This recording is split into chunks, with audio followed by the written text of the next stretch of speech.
The Department of Justice filed a major antitrust lawsuit against Google last week, but the tech giant's hoping that the election could make that lawsuit go away.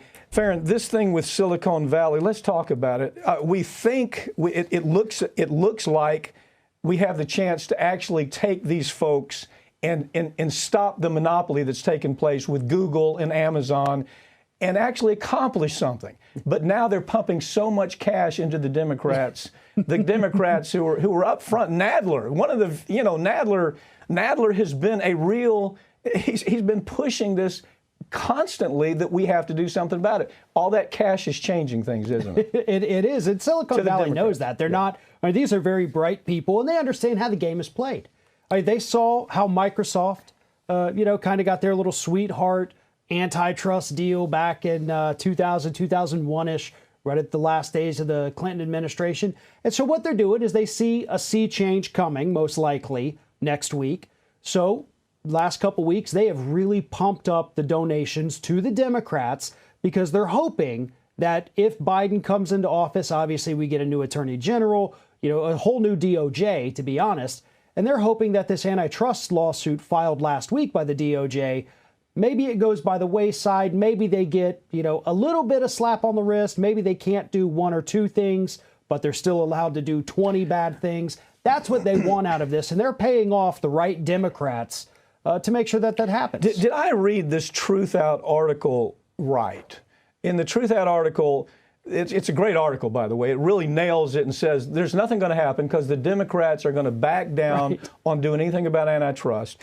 But in this article, it talks about a meeting that Biden had with Wall Street and the Silicon Valley types. And he says, corporate America is not going to be affected by my presidency at all. It's going to be business as usual, basically, is what he said. Business as usual. That's not what he's saying publicly, is it? Oh, absolutely not. He's telling us he's going to go. He's going to take care of us. He's going to raise their taxes. He's going to do all these things that do need to happen. Yeah. But as we saw with Obama, who promised similar things, none of it ever comes to fruition. Isn't that the heart of the story, though? The story is bigger than... Look, everybody believes that Biden, when he wins, that everything's going to change. There's going to be a Democratic sweep. It's going to be just like everything's beautiful now.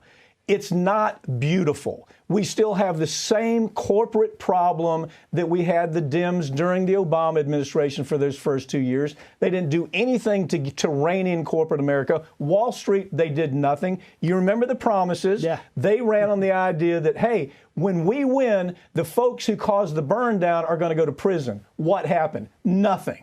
And now the same thing's happening here. We expect that it's a new presidency. It's going to be a new day. We're going to gain control over corporate America, and consumers are going to be in good shape.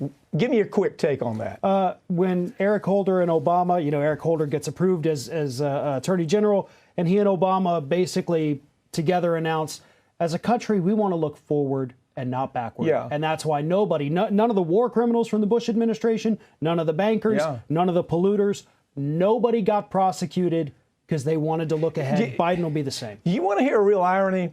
The last president who actually did anything as far as putting these corporate thugs in prison was Ronald Reagan. Yeah. 800 bankers went to prison or was prosecuted for the S&L crisis. Nothing like that has happened since. I don't anticipate anything's going to change with corporate America. They're still going to abuse the environment. They're still going to abuse consumers. They're still going to abuse mom and pop's pension programs. And we're not going to see any change. So all these people, they're saying, oh, my God, it's going to be a new day. Forget it, man.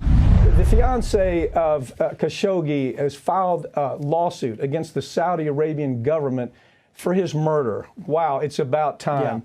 Yeah. This love affair that we have for Saudi Arabia is revolting to me. If you look at obviously 9/11, look at the 1993 World Trade Center, look at the September massacre, look at Madrid 2004 with the train bombing. Every one of those cases, there is some sign of Saudi prince. I'm talking all the royals. Yeah. Their money being involved in these atrocious events. So now maybe this is payback, I hope. Right. And the Khashoggi story is very disappointing that people stop paying attention to this because there have been massive revelations taking place with this over the past 2 years since his murder. You know, we have confirmed there are audio tapes of these people, including a direct aide to Saudi Prince bin Salman, on tape talking about dismembering him, talking about how to move the body out of the consulate in Istanbul. I mean, I have to read this. This is word for word from one of those recordings. Joints will be separated. It is not a problem. The body is heavy. First time I cut on the ground. If we take plastic bags and cut it into pieces, it will be finished. We will wrap each of them. So they're talking about wrapping his body parts in plastic so that they can each carry a piece of it out of the consulate instead of having to carry a whole body. We know they did this. We know they approved it. There's no reason that this lawsuit shouldn't be successful. What the Saudi royal family is a gaggle of billionaire, trillionaire, ruthless psychopaths. Yeah. I mean, let's say it.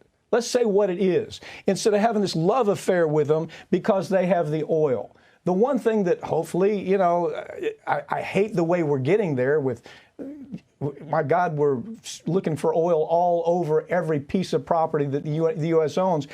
But at this point, we at least have some independence.